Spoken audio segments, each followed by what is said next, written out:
pequeno rapaz que voltou a treinar, está treinando desde sábado. Felipe Coutinho, que se machucou no jogo com o Botafogo, ficou de fora dos 2 jogos contra o Del Valle, ficou de fora do jogo do Grêmio, ontem também com o Inter, mas Felipe Coutinho está pronto, está apto, se vai jogar, é uma outra situação, mas vai estar na delegação, como eu disse, o Vasco viaja amanhã para Maceió, faz o jogo quarta-feira, de lá segue para São José do Rio Preto, para jogar sábado à noite contra o Mirassol, lá no estádio do Mirassol. Vai ficar em São José do Rio Preto, que é ali perto de Mirassol, e para esse jogo, a tendência é com a volta do Felipe Coutinho, aí a dúvida quem sai, será que sai o Nuno? Será que sai o Verratti? Será que sai o David? Ou o Felipe Coutinho vai ficar no banco de reservas, hein? Como é que fica? São bons problemas, começa a dar uma dor de cabeça boa aí. Mas para sábado, Fernando Diniz não vai ter o Léo Jardim, suspenso, não vai ter o Paulo Henrique também suspenso, o Piton não foi suspenso, Fusato e Puma serão os jogadores a substituí-los, e a expectativa também para amanhã da presença na lista do zagueiro João Vitor, que não foi para Porto Alegre, e Maurício Lemos fez uma boa atuação. Agora, o Emerson, já tem uma ideia de público, porque a gente trouxe aqui a presidente Miriam, aliás, fazia aqui uma ressalva, uma mulher espetacular, empreendedora, sabe, corajosa pra caramba, apaixonada pelo que faz, e ela estava com muito receio na época quando falou com a gente, há quase 1 mês e meio atrás, da questão de não vender o mando de campo, de jogar no Rei Pelé, sofreu muita pressão, né? Muita gente que queria ingresso, muita gente que o ingresso estava caro, aquela coisa toda. E hoje, quando eu falei com ela, me mandou um áudio, ela falou: Flávio, você me perdoe, atendo você com o maior carinho, gosto muito do canal de vocês, mas estou aqui numa rebordosa, num momento complicadíssimo, tendo que apagar um monte de incêndio, mas me parece que pelo menos ela logrou esse êxito, Emerson. E a gente vai ter casa cheia aí, apesar de todas as brigas com o ingresso mais caro, aquela coisa. Enfim, é um clube que precisa de dinheiro, não dá também para colocar o ingresso a R$10, porque senão não paga a conta, né, Emerson? É verdade. Agora, na minha opinião, sabe, Flávio, eu acho que a direção do CSA errou em não vender o mando de campo. Porque, assim, claramente a prioridade é no Campeonato Brasileiro. É um time que precisa de recursos. O estádio Rei Pelé está com a capacidade reduzida. Inclusive, o Ministério Público está em cima, até conversei com o responsável pela organização, a logística do jogo, que é o Vitor Castro, diretor social do clube, e, assim, está prestando vários esclarecimentos. Tem reunião amanhã.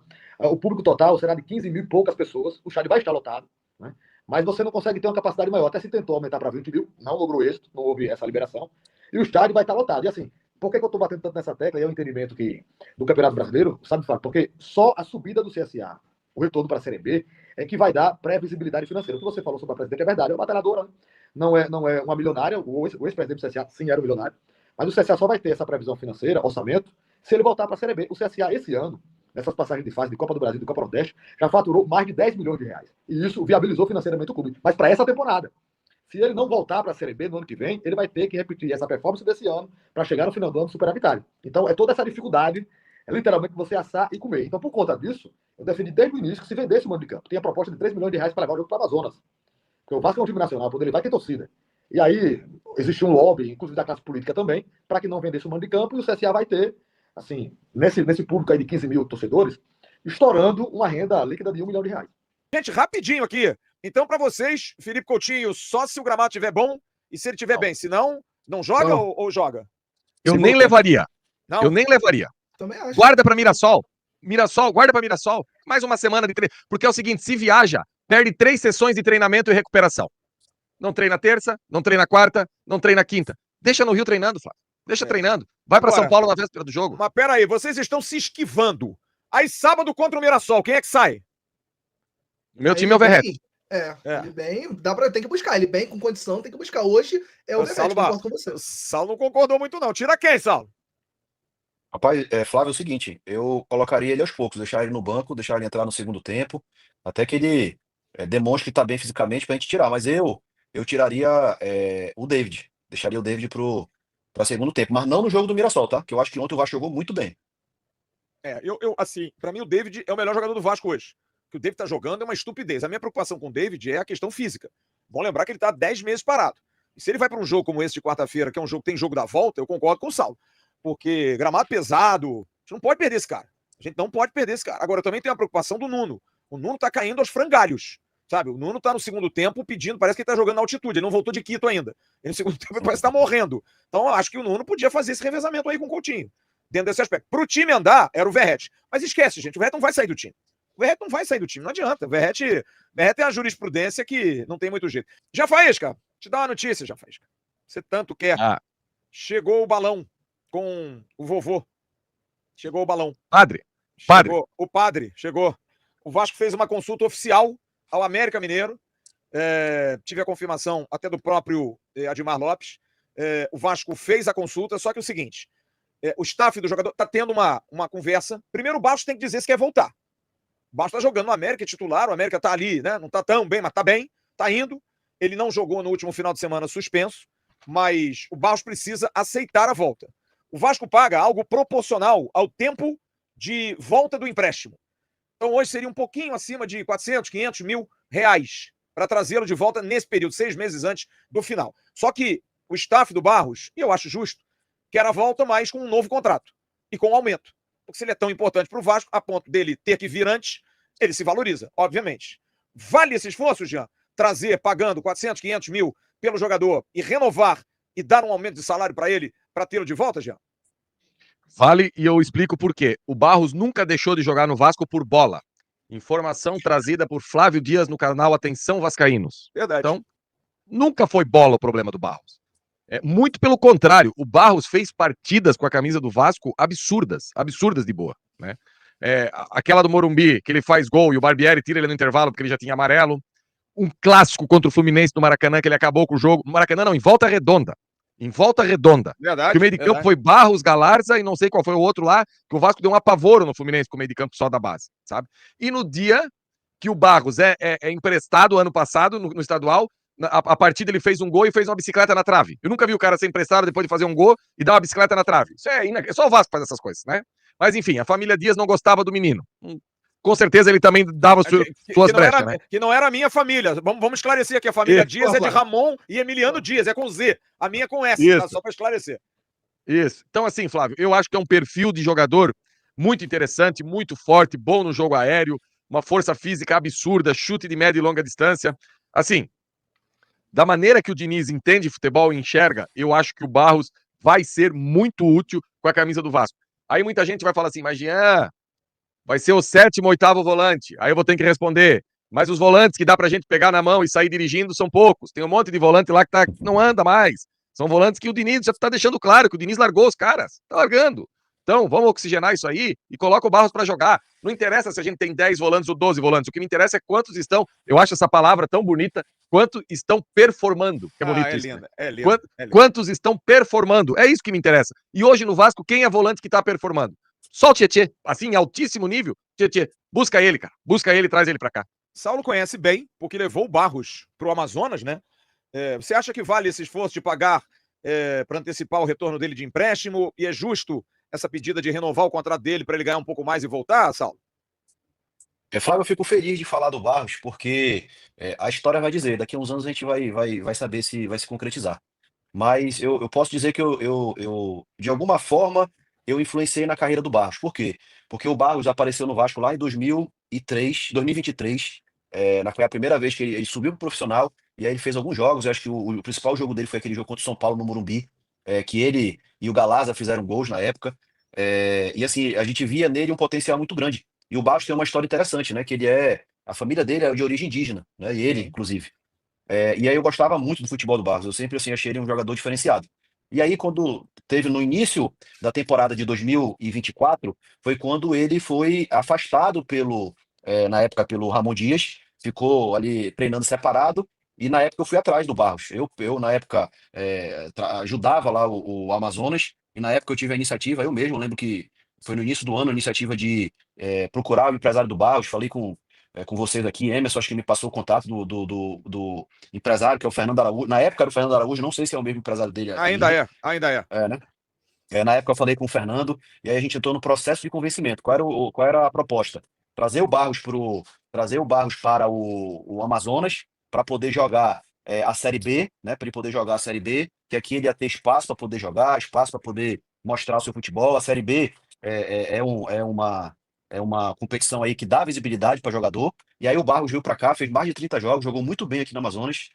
Tanto é que no final do ano eles ainda quiseram estender por mais um ano de contrato, mas o Vasco não quis. Ele voltou porque ele já tinha uma proposta do América Mineiro, né? Então hoje a gente vê o Barros aí atuando muito bem. Eu acho sim, Fábio, eu acho que vale o investimento. O Fernando Diniz não joga com o 10 clássico, né? Não tem aquele 10 cerebral, aquele cara que o jogo do Fernando Diniz pelas pontas, né? A gente vê o Vasco jogando com esse hora com 4-3-3, hora com 4-2-1, 4-1-3-2, perdão, 4-2-1-3-1, Isso. né? E eu acho que o Barros se encaixa muito bem ali. E o Barros vai brigar ali com o Tietê, vai brigar ali, inclusive, para fazer uma função que hoje o Nuno está fazendo. Eu acho que ele vai acrescentar, e óbvio. Jogador é a questão da demanda e da oferta. Se o Vasco está precisando dele, está querendo ele, apesar de ter contrato, nada mais justo do que agora ele inclusive, pode-se dizer assim, e o Jean foi muito feliz em dizer que ele não deixou de jogar por falta de bola, porque sempre jogou muito bem. Queria agora aproveite isso para poder se valorizar. Então, para mim, vale investimento e ele ajuda o Vasco muito. E a coisa possa andar e que o Barros possa ajudar o Vasco da Gama. Uma outra situação que está encaminhada é desse menino, do Paulinho, lateral direito. O Paulinho, essa foto é dele com a camisa do Volta Redonda. A história do Paulinho é uma história surreal. Ele foi emprestado pelo Vasco ao Volta Redonda, foi até Volta Redonda, fez exames, ajustou o apartamento, tudo direitinho. Liberado que foi, e chegando lá, recebeu um telefonema de que teria que voltar, urgentemente. Mas peraí, eu vou treinar, só estou esperando. Não volta porque o Diniz brigou aqui, teve um problema aqui com o Puma e tem que voltar. E o Paulinho, constrangido, ia treinar, gente, tá com roupa de treino. Voltou, pegou a Dutra e voltou para o Rio de Janeiro e foi treinar no Vasco. Paulinho é um menino que tá desde garoto no Vasco, excelente lateral direito, jogador inclusive de seleção, campeão sul-americano, foi reserva da lateral direita, mas é um jogador de seleção. E depois de toda essa situação, o Paulinho não foi para jogo nenhum. Não foi relacionado. E ficou aquela dúvida, bom, peraí, o cara vai jogar no Volta Redonda. O que o Vasco tentou? Com o Volta Redonda, de novo reativar o negócio. Aí o Volta Redonda não quis. O Volta Redonda disse, não, aí agora eu não quero, vamos tratar do Lincoln. O Lincoln vai ser jogador do Volta Redonda, vai jogar o campeonato da Série B, já está em Volta Redonda. Só que nesse interim, pintou uma possibilidade, e eu confirmei ontem, o Atlético Mineiro fez uma proposta ao Vasco de empréstimo sem custo até o final de 2026 pelo Paulinho. Ele atingindo um número mínimo de atuações, ele é um jogador que o Atlético terá que comprar. A princípio seriam 20 partidas, 2 milhões de dólares pelo jogador. Isso aconteceu na sexta-feira, o Vasco ainda não respondeu ao Atlético. O staff do jogador está naquela, gente, é uma oportunidade para o moleque maravilhosa. Agora, a pergunta que eu faço é a seguinte, o Clube Atlético Mineiro, clube grande no Brasil, tem interesse num jogador, aposta num jogador 1 ano e meio, disposto a pagar 2 milhões de dólares. E esse moleque não serve pro Vasco, cara? Sabe? Não consigo entender essa lógica. Não consigo entender. O Admar Lopes está na Europa, cuidando de afazeres pessoais, coisas pessoais dele, mas está aproveitando para tentar mexer o doce. E 2 nomes cogitados, um que já está, pelo menos com um atleta já andando, né? Já está andando, que é o Andrés Gomes, o jogador colombiano, e o outro é um português chamado Thiago Moraes. São esses 2 atletas. O Thiago Moraes é um atacante do Lille também, mas que foi emprestado ao Rio Ave. Não fez uma boa temporada no Rio Ave, e hoje eu tive a informação e li, inclusive, que o Lille o colocou numa lista de dispensas. Não vai usar o clube francês, o Thiago Moraes, mas é um jogador que o Admar conhece. É um atacante, lado de campo, canhoto, destro, perdão, não é canhoto, é destro, faz jogadas de linha de fundo, mas corta muito para dentro.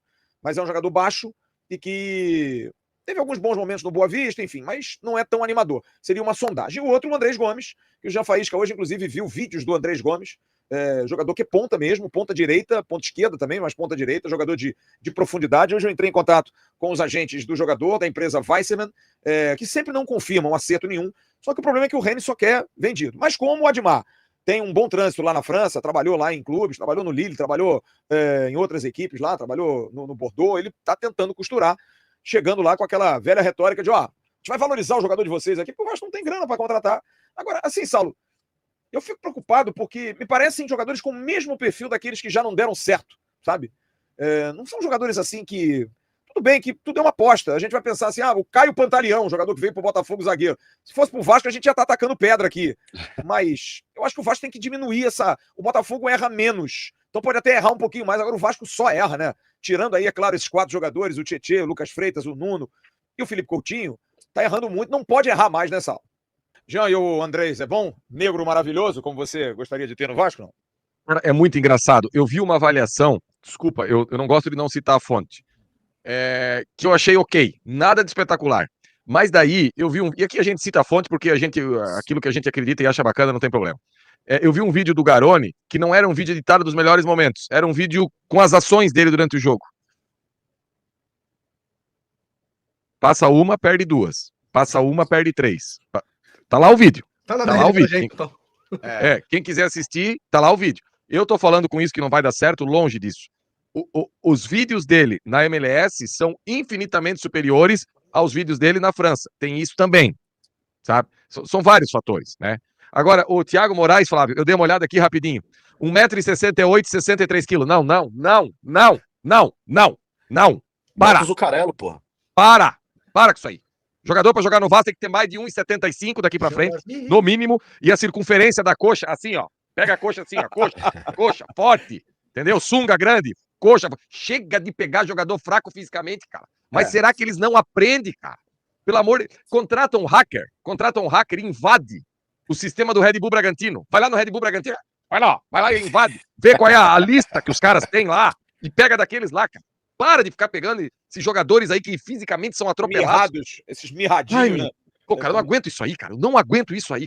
Porque assim, ó, o jogador bom, pequeno e leve, quando ele é fenômeno, ele joga em qualquer lugar. Mas daí ele é fenômeno. Não é o Vasco que vai achar os caras. Os fenômenos já estão, entendeu? Então, fisicamente, você precisa competir, cara. Você precisa ficar no jogo. Vocês não aprendem, cara. O Jean, o único fenômeno baixinho nasceu assim. aqui, né? O único fenômeno baixinho que deu certo no Vasco nasceu aqui, né? Não precisou achar, né?